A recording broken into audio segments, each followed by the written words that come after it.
Nathan இவர் இயேசு என்று அவருக்கு சொன்னார். இப்போ பழைய ஏற்பாட்டு காரியங்களை இந்த பிலிப்பு உணர்ந்ததினாலே நியாயப்பிரமாணத்திலே மோசையின் மூலமாக எழுதியிருக்கிற தீர்க்கதரிசி யாருன்னு சொன்னால் இந்த இயேசு என்பதை இந்த பிலிப்பு அறிந்து கொண்டதாக நம்ம இந்த யோவான்ல பார்க்கிறோம். அது மாத்திரமல்ல, நம்முடைய விசுவாசத்தில் வேதாகம வாக்கியங்கள் ஆற்ற வேண்டிய முக்கிய பங்கு என்ன என்பதை நாம் பார்த்தோம் என்று சொன்னால், யோவான் 18ஆம் அதிகாரம் 13ஆம் அதிகாரம் 18வது வசனத்தில அங்கே சொல்லப்பட்டு இருக்கிற காரியம் என்னவென்று சொன்னால், உங்களை எல்லாரையும் குறித்து நான் பேசவில்லை, நான் தெரிந்து கொண்டவர்களையும் அறிவேன், ஆகிலும் வேத வாக்கியம் நிறைவேறத்தக்கதாக என்னுடனே அப்பம் புசித்தவன் என்மேல் தன் குதியங்காலை தூக்கினான். இயேசு கிறிஸ்து என்ன சொல்றார் அப்படின்னு சொன்னா, என்னோடு அப்பம் புசித்தவனே தன் குதியங்காலை என் மேல் தூக்குவான். அப்படி இது எந்த வாக்கியங்களிலிருந்து அவர் சுட்டி காட்டுகிறார் சொன்னால், சங்கீதம் 49வது சங்கீதத்திலே 9வது வசனத்திலே காரியங்களை எடுத்து இந்த யோவான் அங்கு சுட்டி காட்டுகிறார். என்னோடு அப்பம் புசிக்கிறவன் என்மேல் தன் குதியங்காலை தூக்கினான் என்று சங்கீத புத்தகத்திலே இருக்கிற வார்த்தையை யோவான் இங்கே இயேசுவை அடையாளப்படுத்தி வேத வாக்கியங்கள் நிறைவேறுவதை குறித்து அங்கே சொல்லி இருக்கிறார். அதே போல 19வது அதிகாரத்திலே யோவான் 19ஆம் அதிகாரம் 24வது வசனங்களிலே என் வஸ்திரங்களை எல்லாம் பங்கிட்டு கொண்டார்கள் என்று யோவான் அந்த 19:24 சொல்லப்பட்டிருக்கிறது. இது எங்கிருந்து எடுத்தார் இந்த வேத வாசனத்தை சொன்னால், சங்கீதம் 22:18 அதை எடுத்து பேசுகிறார். வஸ்திரங்களை எல்லாம் சீட்டு போட்டுக் கொண்டார்கள், தங்களுக்குள்ளே சீட்டு போட்டுக் கொண்டார்கள் என்று இந்த சங்கீதக்காரர் சொல்றார். அதே போல 28ஆம் அதிகாரம் 19:28 எல்லாம் நிறைவேற்றி தாகமாயிருக்கிறேன் என்று சொன்னார். இந்த வார்த்தை எங்கிருந்து இந்த யோவான் இயேசு கிறிஸ்துவை நிறைவேறுதலை குறித்து பேசுகிறார் சொன்னால், சங்கீதம் 69:3வது வசனத்திலே நான் கூப்பிடுகிறதுனாலே இளைத்தேன், என் தொண்டை வறண்டு போயிற்று என்று அந்த சங்கீத புத்தகத்திலிருந்து இந்த காரியத்தை நிறைவேறுவதை சொல்லி இருக்கிறார். அது யோவான் 19ஆம் அதிகாரம் 36வது வசனத்திலே அவருடைய எலும்புகளை எல்லாம் முறிக்கப்படுவது இல்லை என்று இங்கே 36வது வசனத்திலே சொல்லப்பட்டு இருக்கிறது. இது எங்கிருந்து இந்த வசனத்தை பார்த்தோம் என்று சொன்னால், சங்கீதம் 34:20 அவருடைய எலும்புகள் ஒன்றும் முறிக்கப்படுவதில்லை. அப்ப இயேசு கிறிஸ்து சிலுவையிலிருந்து இருக்கும்போது அவர் எலும்புகளை ஒன்றும் முறிக்கப்படாதபடிக்கு எடுத்தார்கள். அப்படின்னு சொன்னால் இந்த வேத வாக்கியங்கள் எல்லாம் வேத வசனங்கள் எல்லாம் பழைய ஏற்பாட்டிலே நாம பார்க்கிறோம். இந்த வேத வசனங்கள் எல்லாம் நிறைவேற்றுவதற்காக இயேசு கிறிஸ்து இந்த பூமிக்கு வந்தார். அதனால இந்த வார்த்தைகள் எல்லாம் மிகவும் அதிகாரம் மிக்க பங்காக இருக்கிறதாக நம்ம பார்க்கிறோம். இந்த இயேசு கிறிஸ்துவை பற்றி தீர்க்க தரிசனங்கள் அப்படின்னு சொன்னால், தாம் யார் என்பதை பற்றியும் மத தலைவர்களுடனே பேசிய போது வேதாகமத்தின் அதிகாரங்களை இயேசு கிறிஸ்துவானவர் உறுதிப்படுத்தி பேசுகிறார். அவர்களோடு கூட வேதாகம அதிகாரங்களை இயேசு உறுதிப்படுத்தி காட்ட வேண்டியதாக இருந்தது.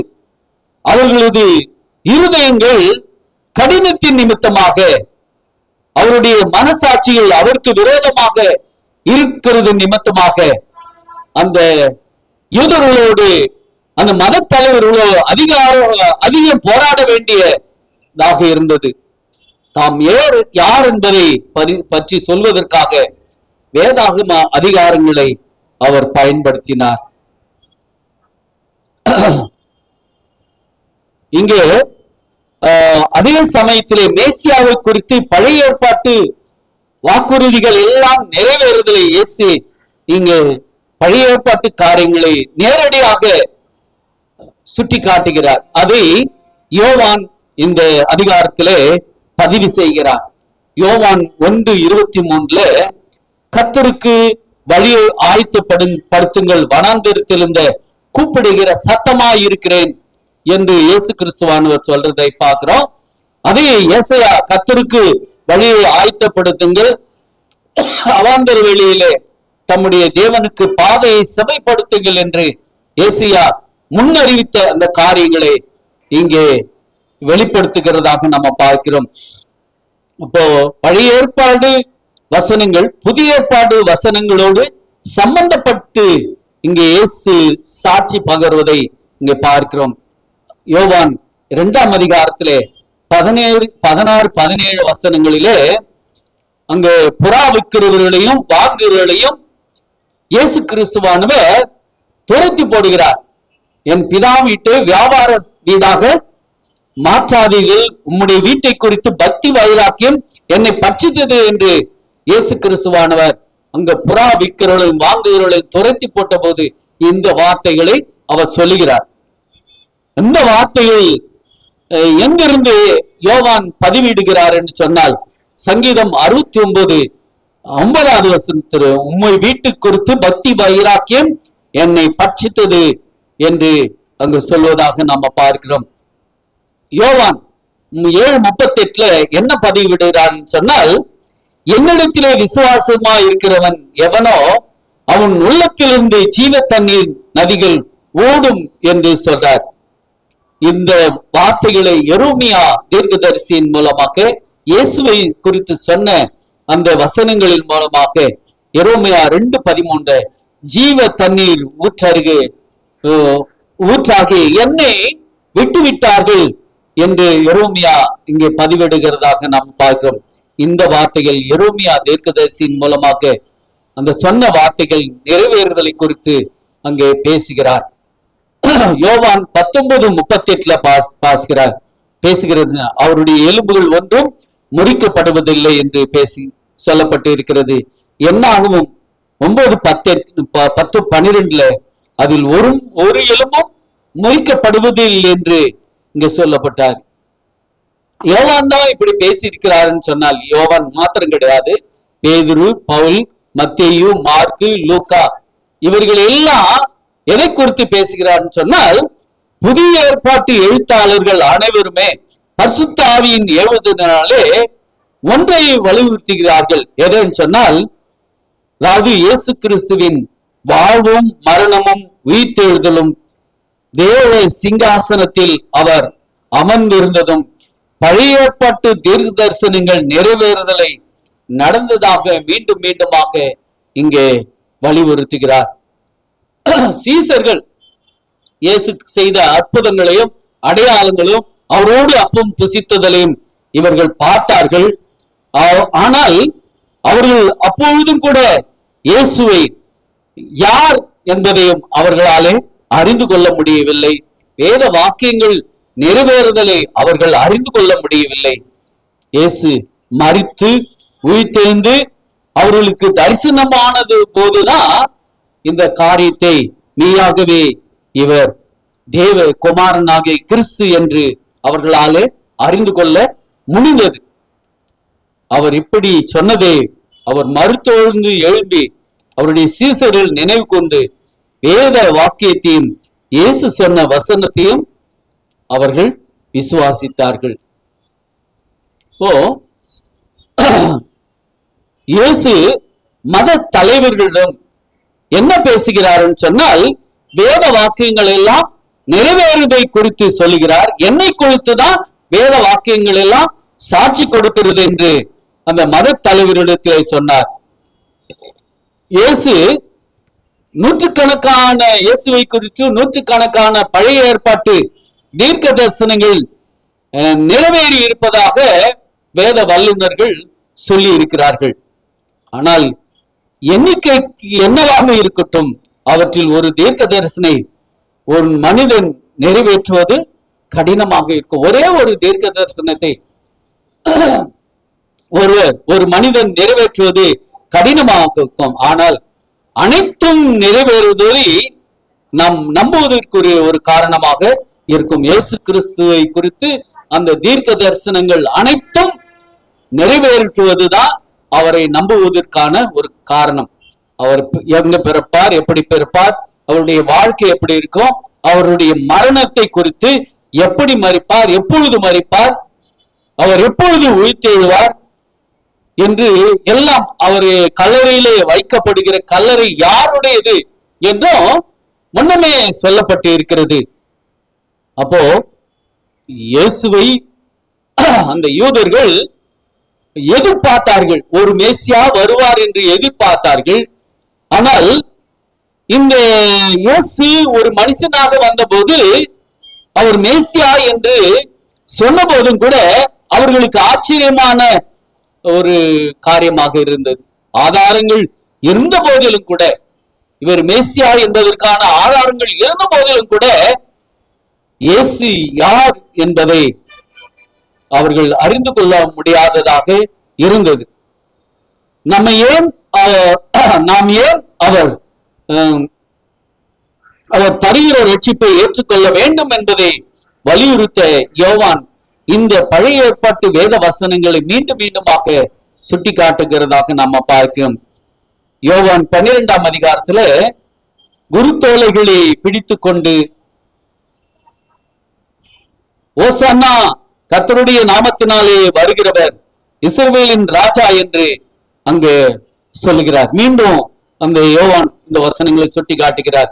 118வது சங்கீதம் 26வது வசனத்துல கர்த்தருடைய நாமத்தினாலே வருகிறவர் சோத்தரிக்கப்பட்டவர். அப்போ இந்த குருத்தோலை பிடித்த அந்த நாளிலும் கூட அவர் மேசியா என்று, கர்த்தருடைய நாமத்தினாலே வருகிறவர் சோத்தரிக்கப்பட்டவர்கள் என்று பகிரங்கமாக அங்கு சொல்லுவதை நாம பார்க்கிறோம். யோவான் 12ஆம் அதிகாரம் 14-15 வசனத்திலே, சீயோன் குமாரத்தியே பயப்படாதே, உன் ராஜா கழுதை குட்டியின் மேல் ஏறி வருகிறார், இவரே இதோ ஒரு கழுதை குட்டியை கண்டு அதில் மேல் ஏறி போனார் என்று யோவான் 12ஆம் அதிகாரம் 14-15 வசனத்திலே இங்க பேசுகிறார். அதே சகரியா 9:9 சீயோன் குமாரத்தியே மிகவும் களிக்கூறு, எஸ்ரேம் குமாரத்தியே களிக்கூறு, இதோ உன் ராஜா உன்னிடத்திலே வருகிறார், அவர் கழுதை குட்டியாக மரியின் மேல் ஏறி வருகிறவருமாய் இருக்கிறார் என்று அங்க சொல்லுகிறதாக. அப்போ வேத வசனங்களை நிறைவேறின அந்த நிறைவேற்றுகிற அந்த நிறைவேறின சொல்லி இருக்கிற அந்த தீர்க்க தரிசன வசனங்கள் இயேசு கிறிஸ்துவின் மூலமாக நிறைவேறுவதை மீண்டும் மீண்டுமாக யோவான் அங்கு சுட்டி காட்டுகிறார். என்னோடு அப்பம் புசித்தவனே தன் காலை குதியங்காலை என் மேல் தூக்கினான் என்று அங்கே யூதாசை குறித்து சொல்றாரு. என் பிராண சிநேகிதனே, பிராண சிநேகிதனும் என் அப்பம் புசித்தவனும் மனுஷனும் என் மேல் தன் குதியங்காலை தூக்கினான், இயேசு கிறிஸ்துவை காட்டி கொடுத்தான் என்று அங்கு சொல்கிறார். யோவான் 19:37 தங்களை குத்தினவரை நோக்கி பார்ப்பார்கள் என்று சொல்லப்பட்டிருக்கிறது. சங்கீதம் 12:10 13:36 அவர்கள் குத்தின என்னை நோக்கி பார்த்து அப்படின்னு சொல்லப்பட்டிருக்கு. அப்போ இந்த பழைய ஏற்பாட்டு தீர்க்க தரிசனங்களை மீண்டும் மீண்டுமாக யோவான் புத்தகத்திலே அங்கு வெளிப்படுத்துகிறதை நாம பார்க்கிறோம். இவர்தான் மேசியா, இவர்தான் பழைய ஏற்பாட்டின் நிறைவேறுதல், இவர்தான் கர்த்தர் என்பதை குறித்து வெளிப்படையாக சொன்னார். மீண்டும் அந்த யோவான் 8ஆம் அதிகாரத்திலே 12-30 வசனங்கள் வரைக்கும் நாம் வாசித்தோம் என்று சொன்னால், இங்கே இயேசு கிறிஸ்துவுக்கும் இயேசு ஜனங்களை நோக்கி, நான் உங்களுக்கு ஒளியாயிருக்கிறேன், என்னை பின்பற்றுகிறவன் இருளிலே நடவாமல் ஜீவனில் ஜீவ ஒளியை அடைந்திருப்பான் என்றார். அப்போது பரிசேயர் அவரை நோக்கி, உன்னை குறித்து நீயே சாட்சி கொடுக்கிறாய், உன்னுடைய சாட்சி உண்மையானதல்ல அப்படின்னு சொல்ற. இப்போ உலகத்துக்கு ஒளியாக என்னை நீங்க ஏற்றுக்கொள்ளவில்லைன்னு சொல்றாங்க. அதற்கு அங்க பரிசேயர்கள் எல்லாம் சொல்றாரு, உன்னை குறித்தே நீ சாட்சி சொன்னா எப்படியா, அது உண்மையே இல்லையே அப்படின்னு இயேசு கிறிஸ்து சொன்னார்கள். அதுக்கு யோவான் 8:19 அவர்களை தம்முடைய அறியாமையினாலே அப்படி செய்கிறார்கள் என்று நாம் அங்கே 8:19 நாம வாசிக்கிறோம். அப்பொழுது அவர்கள் உம்முடைய பிதா எங்கே என்றார்கள். இயேசு பிரதித்திரமாக, என்னையும் அறியீர்கள், என் பிதாவையும் அறியீர்கள். நீங்கள் என்னை அறிந்தீர்களானால் என் பிதாவையும் அறிந்தீர்கள் என்றார். அப்ப என்னையும் உங்களுக்கு தெரியலனா என் பிதாவை உங்களுக்கு எப்படி தெரியும்? பிதாவை நீங்க அறிவில்லை, என்னை நீங்க எப்படி அறிவீங்க? அப்போ என்னை அறிந்திருந்தால் என் பிதாவை நீங்கள் அறிந்திருப்பீர்கள் என்று அங்கு சொல்கிறார் இயேசு. அதாவது இங்கே இயேசு பிதாவுக்கு தம்மை சமமாக வெளிப்படுத்தினதாக நாம் பார்க்கிறோம். ஆனால் பிதாவை புறக்கணித்தால் என்னையே புறக்கணித்தீர்கள் என்று அந்த யூத தலைவர்களிடத்திலே இயேசு சொன்னார். இரண்டாவதாக இயேசு அவர்களிடம், நீங்கள் தாழ்விலிருந்து உண்டானவர்கள், நீங்க இந்த பூமிக்குரியவர்கள், நீங்க இந்த பூமிக்குரியவர்கள், ஆனால் நானோ பரலோகத்துக்கு உரியவன் என்று இயேசு கிறிஸ்துவானவர் சொல்லியிருக்கிறார். அப்படின்னு சொன்னால் இந்த பூமியிலே தேவ பக்தியின் வேஷத்தை தரித்தவர்களாக நீங்க காணப்படுகிறீர்கள். ஆனால் நான் அப்படிப்பட்டவன் அல்ல, இந்த உலகத்துக்கு உரியவன் அல்ல, நான் பரலோகத்துக்கு உரியவன். என்னை விசுவாசித்தால் நீங்களோ அப்படிப்பட்ட உரிமையை பெற்றுக்கொள்வீர்கள் என்று இயேசு கிறிஸ்துவானவர் சொல்லுகிறதா நாம் பார்க்கிறோம். இது ஒன்றும் புதியதல்ல. இந்த ஜனங்கள் தங்கள் வாயினாலே என்னிடத்திலே சேர்ந்து தங்கள் உதடுகளினாலே என்னை கணப்படுகிறார்கள், அவருடைய இருதயமோ எனக்கு தூரமா இருக்கிறது என்று ஏசாயா தீர்க்கதரிசியின் உரைக்கப்பட்டதை அவர்களுக்கு இங்கே ஏசாயா 29:13 வசனத்திலே அங்கே அவர்களுக்கு நினைப்பூட்டுவதாக நம்ம பார்க்கிறோம். அப்போ நீங்க என்னை விசுவாசிக்கலை என்று சொன்னால் ஆண்டவரையும் விசுவாசிக்கவில்லை என்று சொல்ல இருக்கிறார். அது மாத்திரமல்ல, யோவான் 8:23 சொல்றாரு, அவர்களுக்கு அவருடைய மனிதன போதனைகளும் மனிதன கற்பனைகளும் இந்த உலகத்தில் உண்டானவைகள். நீங்க பேசுறீங்கல்ல, இந்த கற்பனைகள் எல்லாம் யாரால வந்ததுன்னா மோசையின் மூலமாக, மோசை எழுதி ஒரு புத்தகத்திலே கொடுத்த கற்பனைகளை தான் நீங்க இதுவரைக்கும் கடைபிடித்து வருகிறீர்கள். ஆனால் தேவனுடைய கற்பனைகளை நீங்க மறந்து விட்டீர்கள் என்று அவர்கள் சொன்னார். நீங்க பேசுற கற்பனைகள் எல்லாம் உங்களுக்கு எழுதி கொடுத்த அந்த மோசையின் கற்பனைகளாக தான் இருக்கிறது. ஆனால் நான் அப்படிப்பட்டவன் கிடையாது. மனுஷனுடைய கற்பனைகளாலே உபதேசித்து வீணா எனக்கு ஆராதனை செய்கிறீர்கள் என்று அங்கே மார்க் 7:7 நாம் பார்க்கிறோம். இங்கே 8:33 நான் உயர்விலிருந்து உண்டானவன், நீங்கள் தாழ்விலிருந்து உண்டானவர்கள் என்று இயேசு கிறிஸ்து சொன்னார். அப்படின்னு சொன்னால் பிதாவுக்கு ஒரே குமாரன் என்று அங்கே வெளிப்படுத்துகிறார். இந்த வாக்குதத்தின் விளைவாக, இவர் சொன்ன அந்த வார்த்தைகளுக்கு விளைவாக அநேகர் இயேசு கிறிஸ்துவை ஏற்றுக்கொண்டார்கள். சிலர் மறுதலித்து, யூதர்களில் சில பேர் ஏற்றுக்கொண்டார்கள், சிலர் மறுதலித்து அவரை விட்டு ஓடி போனார்கள் என்று இங்கே பார்க்கிறோம். சரி, இங்கே மேலும் படிக்கவுள்ள ஒரு சுவாரஸ்யமான ஒரு கருத்தை நாம் வாசிக்கிறோம். சத்தியமானது ஒரு தங்க புதையிலை போல எபிரேயரிடத்துல ஒப்படைக்கப்பட்டது. யூதர்களிடத்துல இந்த சத்தியம் ஒரு தங்க புதையல். ஒரு புதையல் கிடைச்சா எப்படி சந்தோஷப்படுவோம்? ஒரு புதையல் கிடைச்சா அப்படி சந்தோஷப்படுவோம். அப்படிதான் அந்த வேத வசனமானது, இந்த தங்க புதையலானது அந்த எபிரேயர்களுக்கு கொடுக்கப்பட்டது. ஆனால் அதை அவர்கள் அசட்டை பண்ணினார்கள், அதை அசட்டை பண்ணினார்கள். கிறிஸ்து வந்தபோது அந்த அடையாளங்கள் எல்லாம், அந்த வேத வாக்கியத்தின் அடையாளங்கள் எல்லாம் சுட்டி காட்டினார். ஆனால் அவர்களிடத்திலே வேதாகமம் இருந்தது காண்டி அந்த வேதாகமம் சொல்லுகிற ஆண்டவரை அவர்கள் உணராதே போனார்கள்.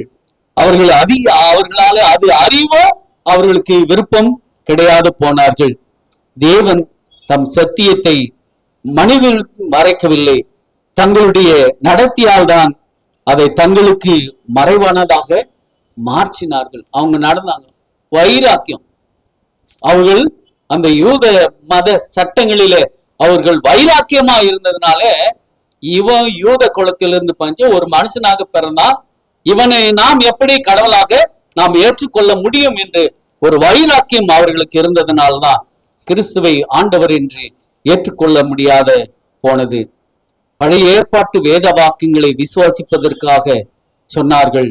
ஆனால் கிறிஸ்துவின் வாழ்க்கை குணம், அவருடைய சாட்சி ஏற்றுக்கொள்ள அந்த யூதர்கள் மறுத்தார்கள், எபிரேயர்கள் மறுத்தார்கள். நம்பிவிட்டால் என்ன நடக்கும் சொன்னா, நாம அவரை போல நாம் அவரை பின்பற்றுவர்களாக மாறிவிடுவோம் என்று அவர்கள் பயந்தார்கள்.